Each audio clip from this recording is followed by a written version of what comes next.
Hello friends, ఈరోజు మనం చూడండి నేను చుక్క కూర పెట్టుకున్నాను. చుక్క కూర బిర్యానీ చేసుకుందాం. చూడండి, బిర్యానీకి కావాల్సినవి అన్నీ పెట్టుకున్నాను.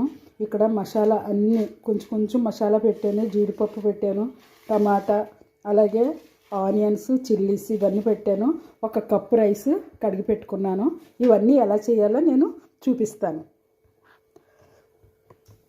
చూడండి, ఫస్ట్ ఈ వేసాను, ఏంటి మసాలా వేసాను.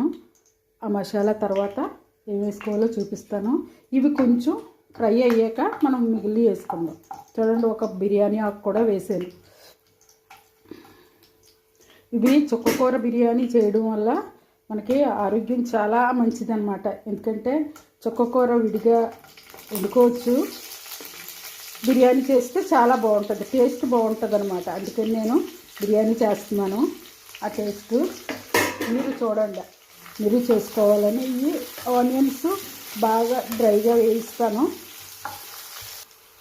చూడండి, ఆనియన్స్ వేగాయి. అందులో 1 టమాటా వేసుకుంటున్నాను. ఆ టమాటా కూడా కొంచెం వేగనిద్దాము. చూడండి, అది వేగే లోపల మనం కొంచెం మసాలా, ధనియాల పొడి, అలాగే పసుపు ఇది కూడా వేసేసి వేసుకుందాం. చూడండి, మనం కట్ చేసి పెట్టుకున్న చుక్కకూర కూడా వేసేస్తున్నాను. చుక్కకూర వేసాక కాసేపు మగ్గాక అప్పుడు చూపిస్తాను. చూడండి, మగ్గింది కదా, మనం రైస్ కూడా వేసేసుకుందాం. రైస్ వేసేసి అది కూడా కొంచెం ఫ్రై చేసుకుని అప్పుడు వాటర్ వేసేసుకుంటే సరిపోతుంది అనమాట. ఇది కూడా కొంచెం ఫ్రై చేస్తాను. ఫ్రై చేసాక అప్పుడు మళ్ళీ వాటర్ వేసుకుందాం.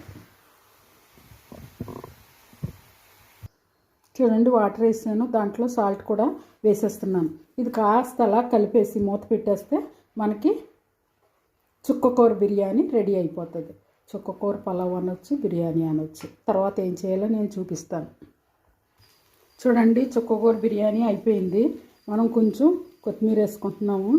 కొత్తిమీర లేకపోయినా పర్వాలేదు, ఉంది కాబట్టి నేను వేస్తున్నాను. ఇంతేనండి, ఇలాగ మనం చక్కగా అయిపోయింది. ఇలా మనం సర్వ్ చేసుకోవడమే. చూడండి, ఇలా ఈజీగా అయిపోద్ది.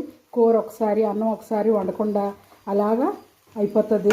దాంట్లో నేను కొంచెం చూడండి జీడిపప్పు వేడి చేసాను. ఈ జీడిపప్పు, నెయ్యి ఇవి కూడా వేసేస్తున్నాను.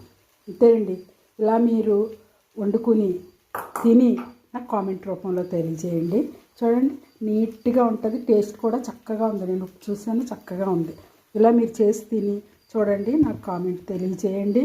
ప్లీజ్ ఒక లైక్ ఇవ్వండి. ఓకేనండి, బాయ్.